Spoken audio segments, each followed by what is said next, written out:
ètò ẹyẹ ẹ̀kẹ́yìn ti bẹ̀rẹ̀ èèyàn fún òṣèré orí ìtàgé ilẹ̀ wa tó papòdà èèyàn Tèmítọ́pẹ́ Ọ̀ṣọ́bà. Ẹ̀yin abiyamọ ayé àní fojú sunkún àwọn ọmọ wa o. Ẹ sàmì àdúrà sí kọ́mẹ́ǹtì ṣẹ̀ṣẹ̀kẹ́ wa tẹ RIP Tèmítọ́pẹ́ Ọ̀ṣọ́bà. Ẹ máa bá ń tẹ RIP Tèmítọ́pẹ́ Ọ̀ṣọ́bà yín ò sí abala àríwísí. Oorun ńlá lẹ̀ dá oorun ńlá lẹ̀ dá ẹ̀yin tẹ́ ẹ pọ̀ mẹ́yẹ tẹ́ ẹ jẹ́ ó dàgbà oorun ńlá lẹ̀ dá. Mọ́ ń bọ̀ náà.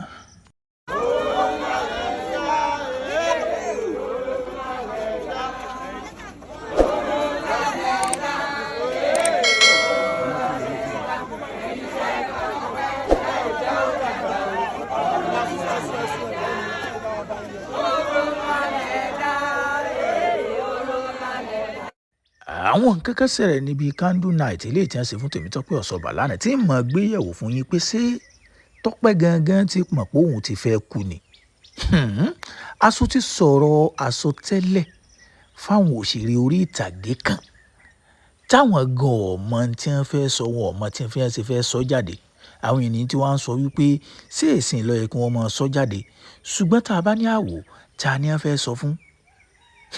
Gbogbo wọn pátápátá ní play fídíò wọn fún yín lẹ́yọ kọ̀ọ̀kan.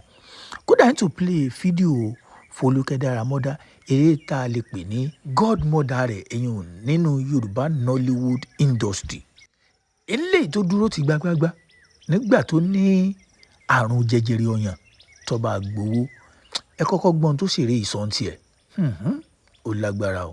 Ìbáṣepọ̀ ikú láyé àbá bá àwọn ará àgbà ìwáṣẹ̀ ṣùgbọ́n ńkọ́ ikú lópin ìrìn àjò. She's gonna die that day and she left. She told me she did not call me one-on-one for her pẹ̀lú ẹjọ́ yẹn and gbogbo tó sọ fún mi pátá ló padà ṣẹlẹ̀ ẹjọ́ yẹn. Ṣé wòlíì kan ti ríran sí Tèmítọ́pẹ́ Ọ̀ṣọ́bà péjọ báyìí ní òkú ni? Ẹ ṣáà farabalẹ̀ kí n máa gbé yín débẹ̀ lẹ́yọ kọ̀ọ̀kan. Ẹ̀yin náà mọ̀ pé wọn ò tí ì mọ orúkú tó pa Tèmítọ́pẹ́ Ọ̀ṣọ́bà tí eyín ọkọ rẹ̀ eyín olùṣọ́ ìtùnú táwọn ènìyàn sì ń sọ wípé ọwọ́ rẹ̀ ò mọ́ látàrí àwọn nǹkan kan tó jọ ṣẹlẹ̀ láàrin àwọn méjèèjì àti fámìlì olùṣọ́ ìtùnú. Ṣùgbọ́n ká kọ́kọ́ gbé tó olùṣọ́ ìtùnú sẹ́gbẹ̀ẹ́ kan à ń padà bọ̀ wá bẹ́ẹ̀. Ká máa sọ̀rọ̀ in tó ṣẹlẹ̀ níbi candle night. Ẹ̀yin náà gbọ́n tó ṣèrè orí ìtàgé ilẹ̀ ìsọ ó ní Tọ́pẹ́ pé òun jókòó báyìí. Ó ní gbogbo ohun tó sì sọ fún òun pátápátá lẹ́yọ kọ̀ọ̀kan ló ṣẹlẹ̀ sí. Ìgbà tó sì sọ pé òun ó kú náà ló kú. Lọ́jọ́ ń sọ pé ǹjẹ́ ní wòlíì kan ti wòran fún un tó ti sọ pé ìgbà tí ó kú ni. Ó lágbára o. Ṣùgbọ́n kí n tó tún wá sọ nǹkan kan tí mo fẹ́ sọ. Fọlúkẹ́ Dáramọ́lá náà sọ àwọn nǹkan kan náà ọ̀rọ̀ rẹ̀ tó sọ níbi candle night náà tí mo fẹ́ ká gbé yẹ̀wò. Ẹ jẹ́ n kọ́kọ́ play fídíò kékeré náà fún yín. Ó lágbára o. Àwọn ènìyàn wọ́n ń go through nǹkan nú ayé yìí o. Ẹni ọba kan lọ́mọ o. Ọ̀pọ̀ aláǹgbá ló dakùn délẹ̀ tí èèyàn mọ̀ tí inú ń ronú wọn. Mò ń bọ̀ náà ẹ má lọ ibì kankan. Ilé ayé tútó àkàmàrà.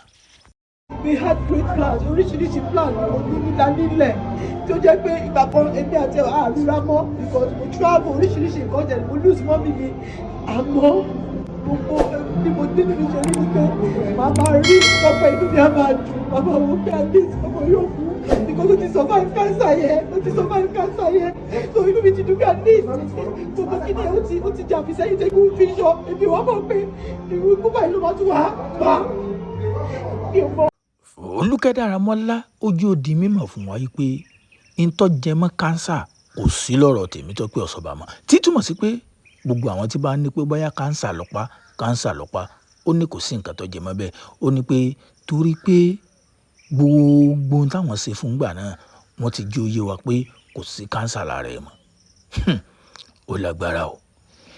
Ìta wa ń bira wa ni pé ṣé Tèmítọ́pẹ́ Ọ̀ṣọ́bà ló gbé nǹkan jẹ ni? Ṣé wọ́n fún un ní nǹkan jẹ ni? Àbí kí ló ṣẹlẹ̀ gangan? Ó lágbára o. Ẹ jẹ́ á máa wo àwọn fámìlì ní kí n tó lọ ọbẹ̀. Fídíò kan wà tí mo fẹ́ play fún yín tí òṣèré orí ìtàgé ilẹ̀ wa eyín Tóyọ̀sí Adéṣẹ́yà tó náà sọ nǹkan kan bẹ́ẹ̀ torí pé ó put blame lórí àwọn Nollywood actor àti actress ẹgbẹ́ rẹ̀ pé àwọn ẹlòmíì wọ́n máa ń gbẹ́wu kọ̀ọ̀kan mi wọ̀, wọn èyí check ara wọn. Ẹ jẹ́ agbọ́n tó sọ náà, mò ń bọ̀, ẹ jẹ́ mò ń bọ̀ náà, mo ti ń bọ̀ náà. I sent it to Antifesia and few others. It seems I sent it to Foluke Damola. I sent it to Zesiwin Guy Oshobi Oke. I was the one that advised all our people. Let's come together as one. This is my candid advice to you all. Me, for the past 32 years that I've been practicing this trade, someone is dead. To the extent, we have CW Central Working Committee of NAMPAN, the largest body for those of us who are national officers or state officers here. Want to learn somebody and come contribute a dime. I was expecting Lagos State NAMPAN. I told the president, I talked to Shako, celebrate anytime you read. That is my candid advice to each and every one of us. Now we are here crying, saying we are celebrating her. Kill the contribution she was made when she was alive. Anyways, Tope Onurewebo, may your soul continue to rest in peace.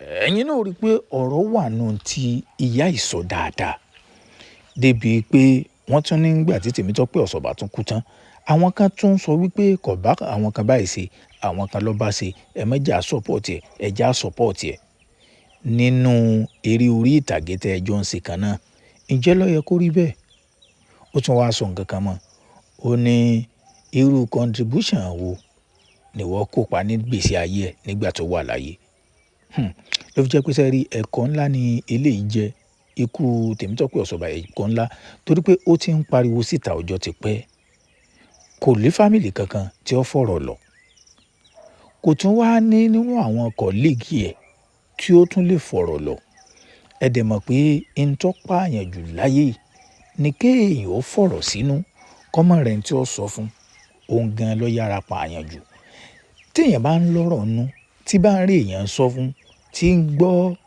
ìmọ̀ràn lọ́dọ̀ ẹni tí ń sọ fún ọ̀kọ̀ọ̀kọ̀ kan rẹ̀ ọmọ balẹ̀ ẹ̀kejì tó wá ní pé tí bá ti ń gbọ́mọ̀ràn lọ́wọ́ ẹni aláàkọ́ tí ń gbọ́mọ̀ràn lọ́wọ́ ẹni ẹlẹ́ẹ̀kejì yóò mọ̀ ọmọ tó yẹ kó wọ́n tẹ̀lé ṣùgbọ́n tí ó bá ti ṣe ó mọ̀ràn ó lè o ọ̀pọ̀lọpọ̀ àwọn òṣèré ní sọ̀rọ̀ tá a lè máa play ṣùgbọ́n ẹja padà sórí ọkọ Tèmítọ́pẹ́ Ọ̀ṣọ́bà yín olùṣọ́ ọ̀túnú torí pé àwọn allegation kan wà tó jẹ́ wípé àti fọ́ra rẹ̀ mọ́ ń bẹ̀ ó le àkọ́kọ́ ni pé wọ́n ní wípé ńgbà tí Tèmítọ́pẹ́ Ọ̀ṣọ́bà tó kúrò lọ́sípítù lẹ́yìn ìgbà tí wọ́n sọ operation jẹjẹrẹ yẹn fún lóhun àtolùsọ ni wọ́n ti jọ ń gbé gẹ́gẹ́ bí tọkọtaya ibẹ̀ làwọn ènìyàn ti ń wò pé ṣèèṣì pé torí owó lolùsọ fi fẹ́ Tèmítọ́pẹ́ kọ́mọ́ jẹ́ pé ńgbà tó wó tán lolùsọ lé Tèmítọ́pẹ́ Ọ̀ṣọ́bà jáde kúrò náà lé ṣe mọ̀ pé nǹkan tẹ́ ń pa allegation ńlá ni ẹ̀yin náà dẹ̀ mọ̀ pé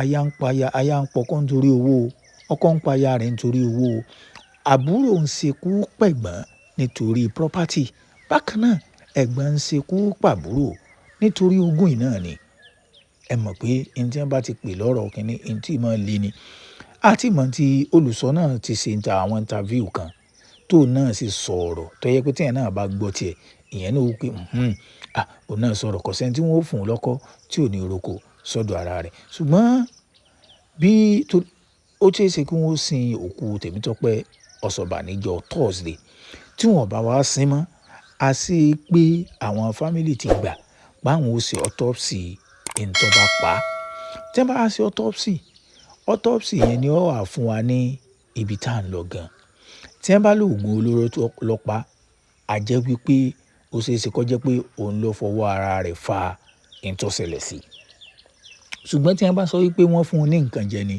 ṣe mọ̀ pé yóò pín sí méjì sóun ló gbé jẹ fúnra rẹ̀ àbí wọ́n fún un jẹ mo rò pọ́rọ̀ náà yé yín dáadáa ẹja dúró di Thursday tí wọ́n bá sìnkú rẹ̀ àmọ́ tí wọ́n bá sì sìnkú rẹ̀ àmọ́ pé sáwọn ẹbí sí wọ́n ti ṣe autopsy ẹ̀yin olólùfẹ́ mi ẹ share fídíò kẹ́ ẹ subscribe sórí YouTube channel wa.